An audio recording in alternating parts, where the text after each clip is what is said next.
wong darusan. Tapi kok ya sepi gini ndi. Pengen jajan. Iki pengen istimewa. Pengen yo wis jos gandos. Tapi itu bang mata ya banyak. Tak boleh balik ya. Yang itu enggak. Yang itu enggak mungkin. Ya ini paling ahli di rumah. Tak beli balik ya anak uang itu.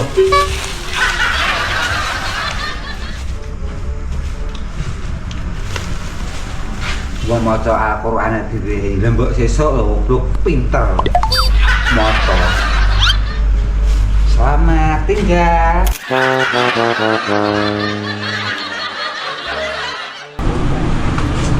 Weteng rasane kaya ngene iki piye to. Dek ora pesenan babok gote sak ton. Wetenge kaya ngene iki terus piye jali? Ke alame arep bodo mikir isi lodong. Iki sapa sing tak jali ditulung ngene iki. Bodi tuwak. Aku jikono obat ning ngesor taplak kuwi Bodi. Weh. Awak weteng godhong gregesi Bodi. Ndak to Bodi. Kowe lho Pluk.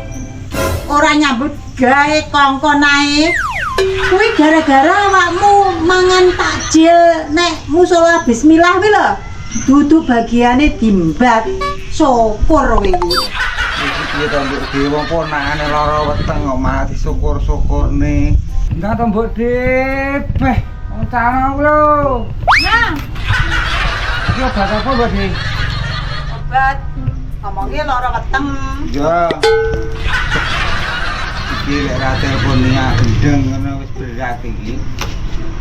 Muga-muga gendengane iki enek. Lah yo pesenan kripik nggodhe akeh. Lek wetengku kaya ngene awak ora fit. Lek ra njaluk tulung niat sapa? Ya tak teleponi lah. Halo. Kowe nek ndang? Awakku kaya ngene ndeng. Wetengku lara. Heeh, ya gara-gara kae ngetere takjil terus tak badhok dhewe akhire ya ngene iki. Uler raimu malah ngapok-ngapokne aku. Iki aku oleh pesanan kripik gote.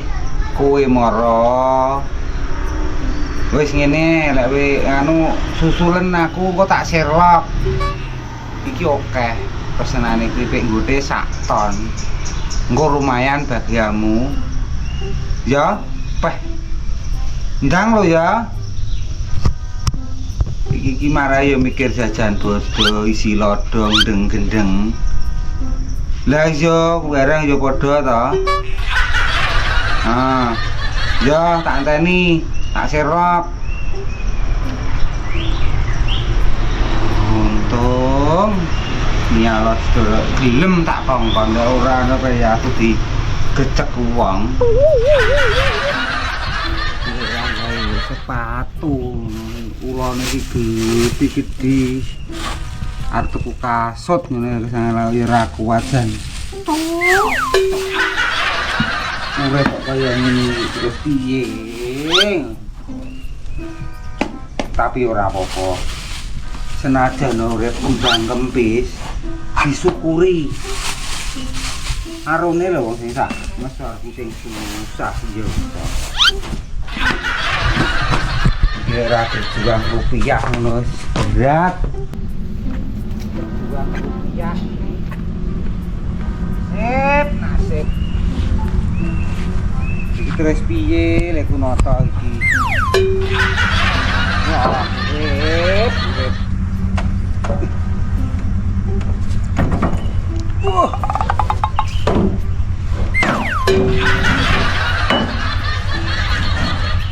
Perjuang rupiah buat arep isi lodong. Lah yo.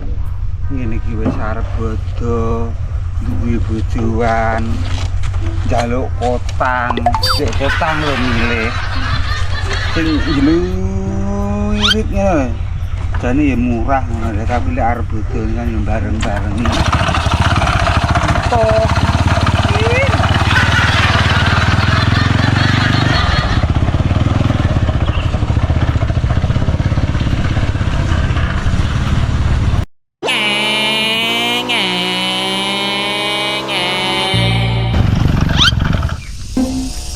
baik jadi kok kota men kaya ngene iki ulane praya akeh to kaya ngene iki lah tapi ora apa-apa lah arep kok ketel-ketel tapi muga-muga ngene donga-dongaku ulane ora enek begecote oke lah oleh pesanan begecot kesane ngalah kok setengah kental beri alhamdulillah wis arep bojo nukokne kotang bojoan ngene iki ora bot-bot arep bodo ngono berat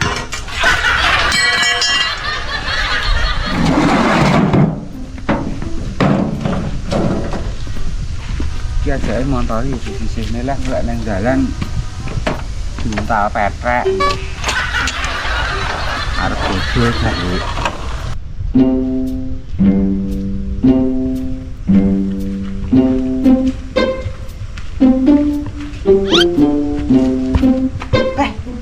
sinyal kok yang emen to yo apa yang kan kosok yang iki jare iki sekitar kene tapi tak telepon kok ngangkat apa pikirane ke HP Bobi to beh bocah telepon ngel ram ra sumbut karo lek dong butuh ne cuk wae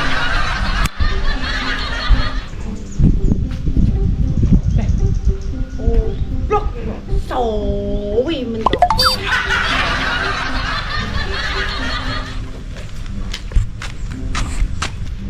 lah kae enek wong aku tak jajal takon mbake kae karo tak leren karo ngenteni si gemblong itu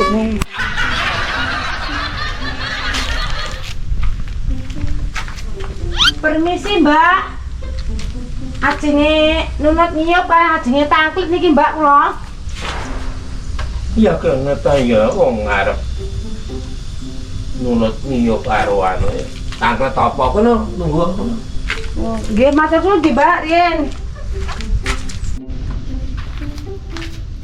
wong ditakoni anggak ora mbak ajenge tangklet takon apa? Aku lo lagi sibuk. Iki arep enek job. Iki lho mbok dikira arep tak bangun nek. Mbok menawa nek sing gelem ngebosi mbantu. Mbok menawa Pak Dewa karo Mami Sintul. Sampeyan kenal tau Mami Sintul? Mbak sampean ki lho kok anggak men to boyo madhep rene dijak omong-omongan ki ya jelas kenal lho karo Mami Sintul lha pancene kuwi mamiku kok Alah ya padha ae to Mbak omong-omongan aku nyingkur ora sing penting kan ya pitunge aku lho iki enek duit 300 karepku tak wehne sapa-sapa sing gelem bantu aku nemokne Mami Sintul. Pilek kok ya ra mari-mari. Ngene lho Mbak. Sampeyan lek kenal Mami Sintul coba hubungi aku ya karo sing anak buahe si Nia kuwi lho. Aku mau ingin pedok karo sini aku ini jarane kok ya melalang buana dadi genggek terus iki liya-liyane do rapayu empuh iki iso to Mbak sampean hah kok sampean nyebut-nyebut Nia iki sapa nih anu iki? Aku saja kok curiga. Nia iki aku loh. Aja kok nggak beres iki. Waduh. Ora usah kuwatir, Mbak. Sampean tobahi Miyaki. Sampean umpama takjak kerja sama gelem ya, Mbak. Kerja sama apa maksudnya? Engko sanuke sampean sing kerja sama karo Pak Dewa ki jebak aku jebakan tikus iki. Aku saja curiga banget iki wis. Ngene lho soal iki. Pak Dewa iki ngongkon aku to wulan poso iki aku kon gawe jilbab kon berubah ngono. Lah tapi aku malah payu penghasilanku merosot drastis ae. Makane iki aku saiki tak copot nih jilbabku, aku golek job neh ngono lho, Mbak. Mbak, sampean ki mau kerja sama karo aku lho renek rugine, Mbak.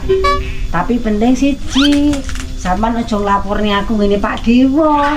Lek sampean laporne aku sing jeleput neh. Ya ora to, Mbak. Aku iki lho orang baik-baik. Bisa menjaga apa itu kesepakatan. Ya gini aja. Ini uang 300 saya kasihkan kamu, tapi kamu anu ya nyarikan Mami Sintul karo anu ya karo Mia supaya tidak enggak ganggu objek atau kompleknya ini, rumahnya Mbok Cini ya. Siap, oke, mana uangnya dulu? tapi nanti kamu janji ya kalau ketemu Pak Dewa kamu juga harus ini memberitahu kepada semua orang kalau Mbok Cini juga nggak buka penjual seksual, penjual ini purel-purel. Siap nggak? Oke, siap, sama-sama siap. Mbaknya juga gitu. Nanti jangan sampai mbaknya ngasih tahu Pak Dewo. Oke. Ya diterima. Loh, mbaknya kok nggak mau buang muka ke sini kok ke sana? Jadi kayak apa toh, Mbak? Aduh, ampun. Nia.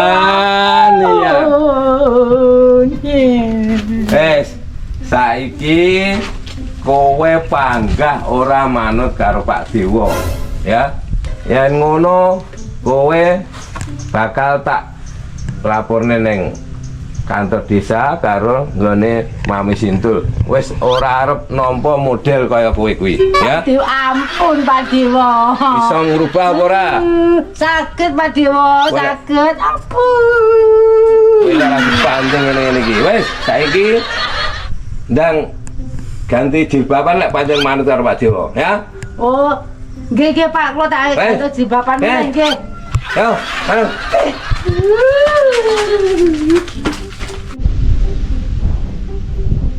Bocah bergudul karepe dhewe. Wis gendang rene. Titen ana lek kok baleni pisan neh. Aku wis ora arep ngurusi model kaya kuwi. Ngomong sebatas wulan poso iki kok panggah bergudul ae. Gendang rene.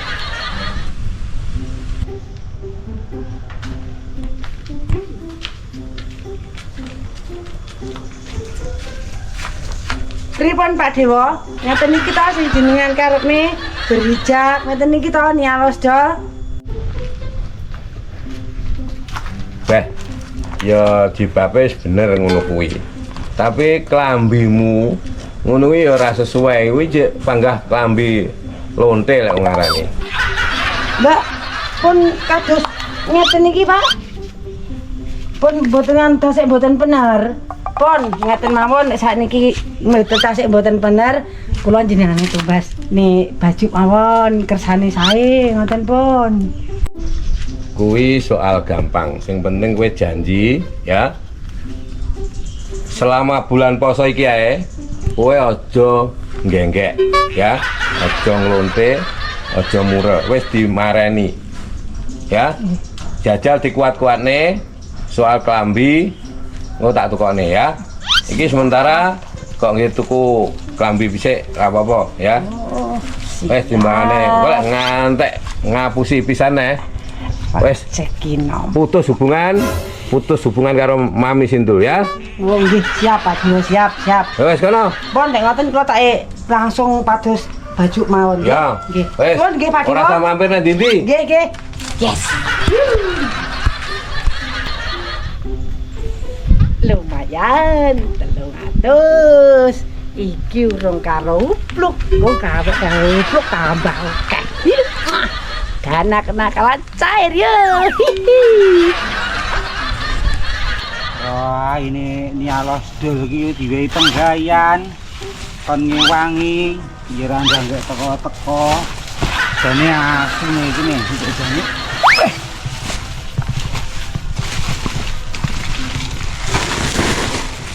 Karep kuwi tak kon disiplin. Wayah teko tet wis teko tet. Wong ya wis di Sherlock. Kok ya ora njangkek teko dadak ngondol nendi. Panjen patre dantuk. Ayo, ini iki lho. Ora njangkek teko piye to piye carane.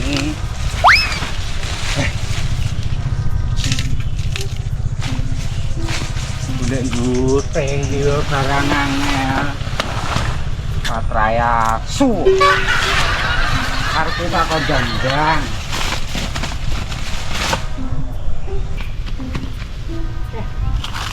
Aman. Pak Dio wis rene aman. Ubur jegur petes karo nganggur oleh 300. Cihuy. Hai. Ubur nemplong petes karo nganggur oleh 300. Loh. Ndak iki kebone upluk. Oh, teleng ngene kene. Pluk. Oblong. Oh, Patraya su. Dinteni ket mau ora nggek teko, ku melo dadak benggek ning endi. Ubur emblong petes karo nganggur oleh 300. Nemu apa aku mau? Ceritane Piye? aku mau sik rene rene ber rapene aku kon melu jegur gah nggae koyo ngene kok. Tak ceritani. Piye? Nek tak ceritani ya. Aku mau kan ketemu karo Pak Dewa to. Terus mari ngono aku sik brondol neh. Aku ketemu karo Pak Dewa, aku njaluk dhuwit ngituku klambi. Cair dong. Ngono lho. Kancamu ngono ya ora kok pikir. Tapi saiki anu sampean to, iku duku tak cepotin neh. Ki mau tak nggo tutup ngono lho. Ngene, ora iso. Aku njaluk bagian nek sampe aku ora kok wae ra ketang 100. Tak laporne Pak Dewa kuwi. Lho iki kok lek mok jak to 300, lek mok jaluk 200 apa kena tak nggo tuku klambi. 100 to. Klambi apa enak regane 200. Ayo aku njaluk Mbah Pak Dewa. Lah kowe milik selamat apa milik konangan? Yo wis nek nyonya wis 100 ae. Terus iki piye ngomong-ngomong pesenane kripik kuwi terus piye? Ora, kusik to, gendeng. Wong ngerti lek penggayane iki ning kebunan. Ya to. Lah kok pacamu kaya ngene iki lah terus lek kowe keroken terus piye gendeng. Ngono lho. Aku mau ki meh dapat konangan Pak Dewa. Untung aku nggo sarep iki lho jilbab. Lek ora no pokne aku wis peh tenan dileput. Jilbab penyelamat kuwi. Ora. Lek kuwi iki aku wis ndak piye-piye. Kowe mau rene tak pangewangi. Golek ngute. Aku oleh pesenan sak ton. Lah terus kowe kok pacakmu kaya ngene iki terus piye to ndeng-ndeng. Aku iki yo serku yo gelem ngewang yo tapi aku kadung maca ayu kaya ngene iki piye? Bah banyak iki Patraya asu iki. kon ngewangi ora gelem malah oleh ceperan. Wis ngene ae. Kowe engko lek ora ngalih tak gepuk babok iki wis. Kowe ngalih apa ora? Aku wis kadung pegel iki karo kowe. Cuk, aku timbangane mau gepuk babol lho engko kira-kira lek sing kira-kira kene aku ra peluk kira-kira kene aku. Iya, Wis, aku tak kowe ngalih ya, Cuk.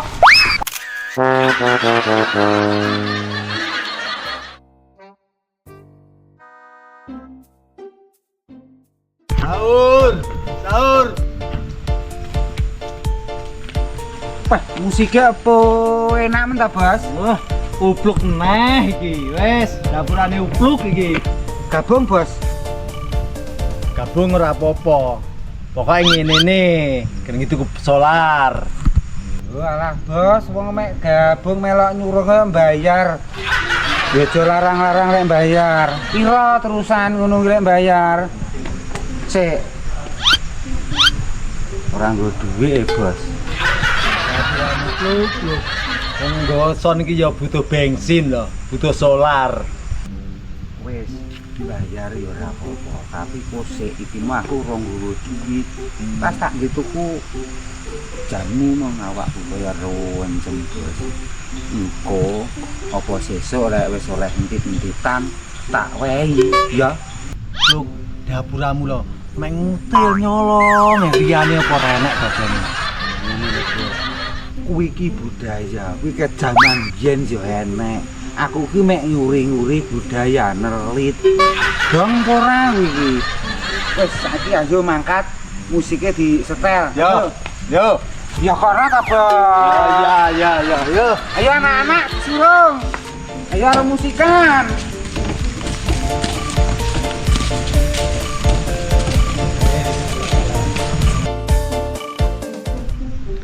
Sik bos. Wetengku luwe to, Bos. Iki apa renek telo-telo dibakar ya, Bos? Kowe iki lho bakal suruh badok keto, Pluk. Mau lali ora madang. Enek apa ora? Oh, enak yo. Yo. Iki Dideleni sik, dideleni sik yo. Yo deleng Yo, kene yo, dideleni sik yo. Sini. Yo, dideleni sik. Lek telo bakar sik. Nanti lah, Bos. Emburitan nih lho, jebol sik. Kono enek ya? Enak, jebol sik yo. Iya. Oh, Yo. ya aku, Bos. Yo.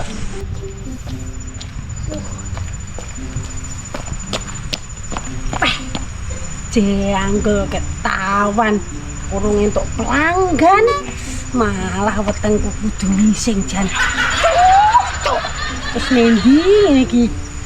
Aduh, wis tak ning kebunan kene ya wis.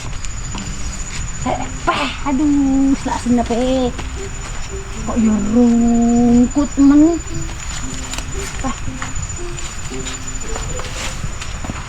Alah wis biyene pokoknya ora nek ulo nek ulone ulo lanang ngono aku oke ae nek terus ulone paling bongkol aku bae ora nek ngomong ora nek bincang wis duduk tak senep aku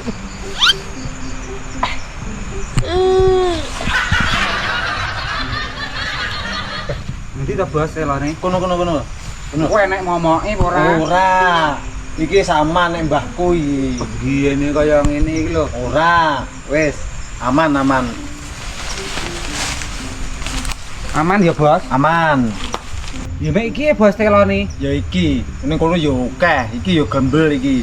Wong loro turah engko. Telo sak gemak iki. Alah, iki gembel ayo jajal jebol sik yo. Bocor ta luwen ngono. Mbahku lek nandur iki 2 tahun lho iki.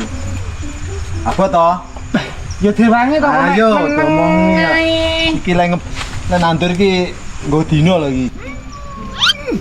Sik ta, Bos. Sing tenanan lek ngewangi jebol iki. Ya iki mau wis tenanan lho. Iki pangrepotne kanca to iki. Engko demek tok. Ana apa, Bos, kae, Bos? Pengmu apa ora? Apa arti aku wedi. Ayo. Sik, Bos. Wis, wedi aku. Telit. Buat arep mbadok telo dadak dideni wewe lho. Cuk. Kosek entar oleh kowe.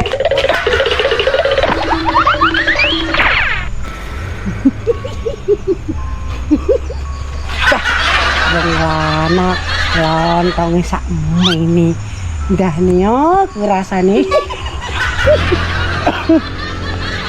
Loh, apa ya banyak emak gelubuk lo mau? Enggak, sanungnya gendruwo. Beh, bayi. Aku mau wong cewek. Beh, cek mambu tai. Lontongnya kulit bayi.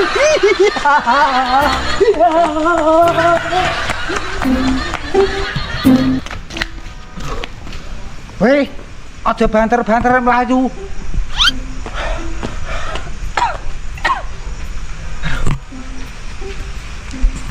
Kaya nek botol cat kayak kena ditambah-tambah rondo kayak. Muga-muga sing duwi ora enek. Jadi enek barang apik-apik ini kene.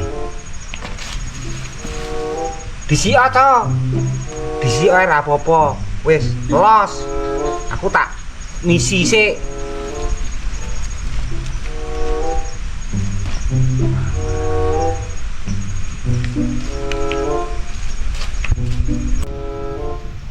Nah iki ijik bek iki pomo didol payu piro ya? Paling ya 15.000 ning 20.000. Yo menawa enak iki. Beh, aku barang apik ini.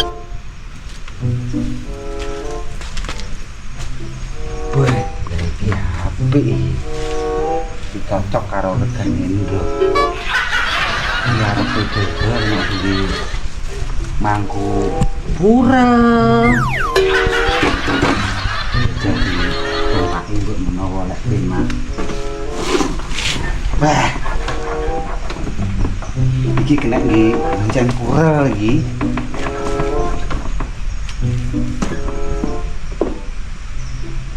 Iki wong ning ndi lho, mah apik lho nek di suwung niku. Barangnya janji seret iki.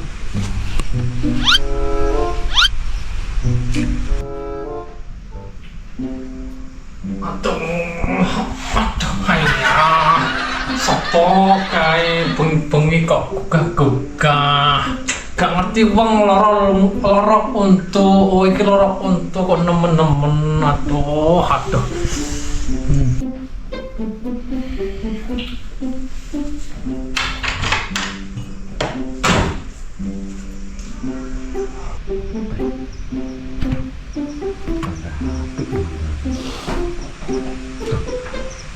Wongnya tangi kayak enggak apes banyak rara apa-apa cete iki tak gawani jadi kena dijeri rokok sesu-esu. Aduh, astagfirullahaladzim. Oh, iki lara untu. Weh, ojo bantel-bantel lo. Kowe lolo untu. Botah kok. Siapa itu? Aku Kong. Kamu ngapain di situ ah? Aku mau ngene lho Kong. Gugah wong-wong tak kon sahur Kong. Iya, kamu itu niatnya itu baik, aku tahu ya. Tapi ya pikir-pikir lu ya. Awak itu sakit gigi, seloro untu. Dipikir tuh jangan bantel-bantel kalau nyetelnya. Enak juga sih, tapi jangan bantel-bantel. Oke? Ya sorry lah Kong. Koncoku ki wis ngono kuwi biasa. Ya enggak apa-apa. Tapi nanti kalau besok kalau kelewat sini jangan bantel-bantel ya. Siap. Oh, ya, Wes, aku tak nututi bocah-bocah emang. Ya wis hati-hati. Ses. Apa ta, Kak? Sing bedesa lagi apa? Apa ta, Kak? Alah, mesakne iki lho. Lah. Tinggi rondo iki mau wis entek kok. Entek tenan. Entek. Ya wis, gak apa-apa lek entek. Iku mas aku lagi tah rondo. Ayo ngono. Awas ngantek iki dhewe tak goleki tak goleki kowe. Sing tenang, Bos. Ya wis. Pak. Iki cek duit iki sih oke. Bocah ae. Kaya ngono. Panggah ngono ae.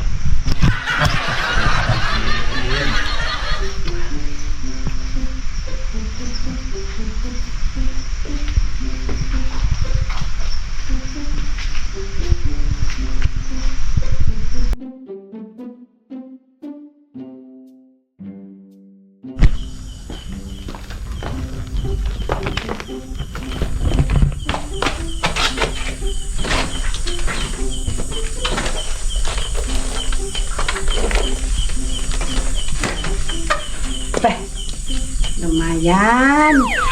Poso-poso. Lah 300. Ih. Nek tinggi tuku sabun keseneh iki kok. Bae kiai mek nggih kedhok.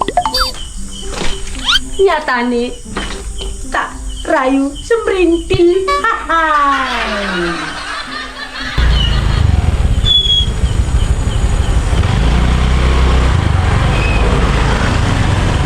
Loh. Sopo ke?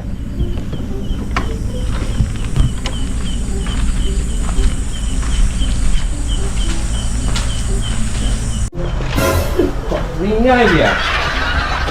Bos. Pak Dewa, ndak jenengan Kak dalu-dalu terus dugi iki mau ke pundi lho, Pak? Iya nih ya.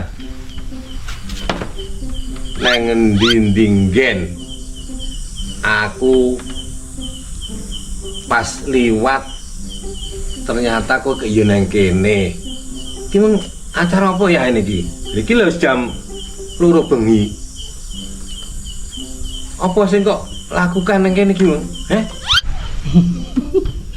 Ngapunten lho Pak Dewa. Kula mboten kiambak niki wau. Kalih Pak Yai nika to. Kowe ora dhewe karo Pak Yai. Loh. Kiai sapa kok dak? Dolan bengi-bengi nang kene. Blusukan turut iki lho, kebonan sekitar kene. Ana apa? Karo sapa? Kiai sapa? Kiai Dojan. Kiai Dojangi. Nggih Pak Dewa lires Kiai Dojan teng mriku. Jane apa to artine Dojangi iki? Tirose tiang-tiang Pak Dewa niku tirose mudul terus majangi. Ngoten. Wah. Kere. Saiki kon rene wonge. Ngisin ngene iki. Tasik teng wingking isuh yuk. Wes nang ngene. Celun. Nggih, nggih. Mas Dojangi. Mas. Beh. Ngumbah manuk, wong manuk empret ayo. Sowira mok. Dedek dikapakne Dojan iki.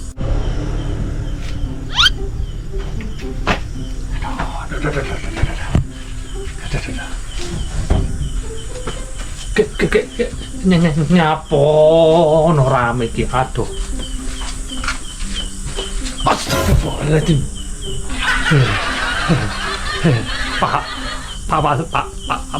Pak Dewa.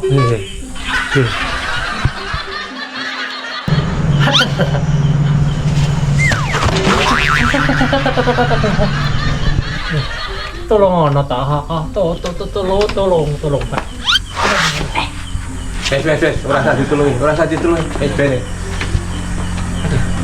Masya Allah. Pak Yai Dojangi iki. Nggih, Pak.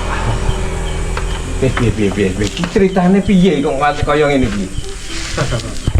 ngene to Pak. Iki mang sampeyan ojo salah sangka ning aku karo begedul iki. Wis ora usah kakean cerita Pak Yai.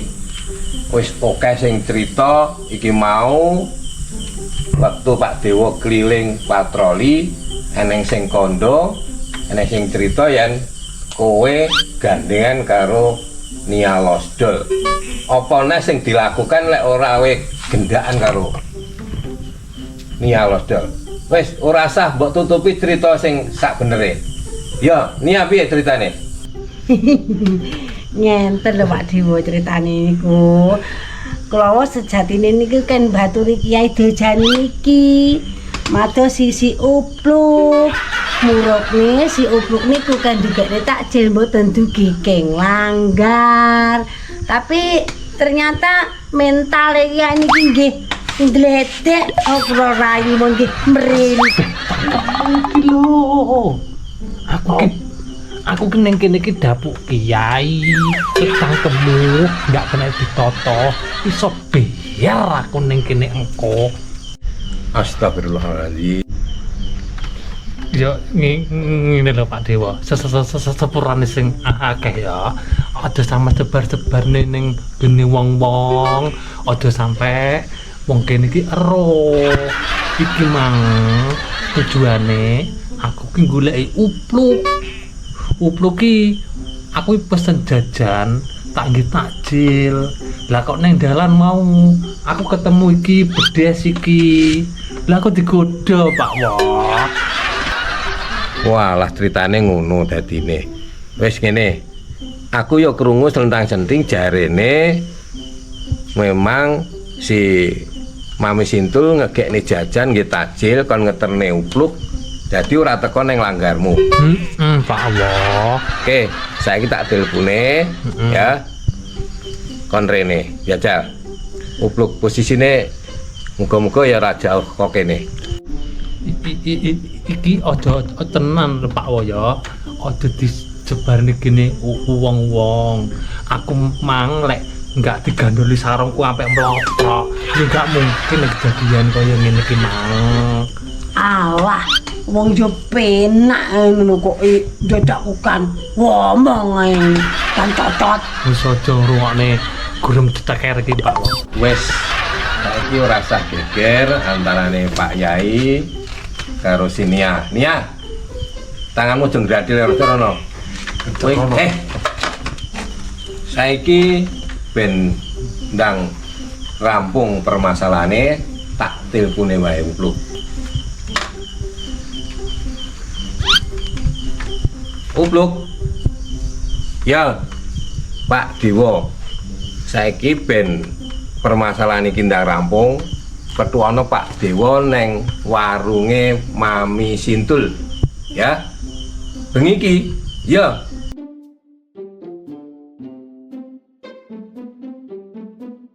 Sik ora usah geger. Tak antenane upluk. Lah kae bocah. Loh, Apa to, Bos? ngene. Telepon. Lah kok jenengan Wes. Permasalahannya terus. Saiki cerita sing sak benere, ora usah mbok tambahi, ora usah mbok kurangi. Piye permasalahannya antarane Nia karo Kiai Dojani kok iso skandal antarane Pura karo Kiai ini ngisi-ngisini. Saya cerita. ini lho, Bos. Mau ki aku dikongkon Kiai Dojani iki kon ngene tajil. Oh, terus yo sarene kluwen. Tak tangane nggih kono pos kantin mau. Berarti we kurang ajar. Lalu lho, Bos. Lah saiki duwite ijek ora. Duwite yo entekno, Bos. Ansong Mulane ben duwe serepan aja mek murah wae iki. wes blok. Kowe ya mah nyalahne Kiai iki ya sing kabeh ora enek sing bener. Saiki upluk Nia karo kiyaine aku dhewe ya ora iso mutusi sing bener. Ayo bareng-bareng neng kantor desa utawa neng kene ketua RT utawa RW sing wilayah kene. Yo saiki Kapok. Oh, iki aku aduh. Piye to, Ki? Rumasamu kucing usah-usah. Lho, teh ngono lho. Wis.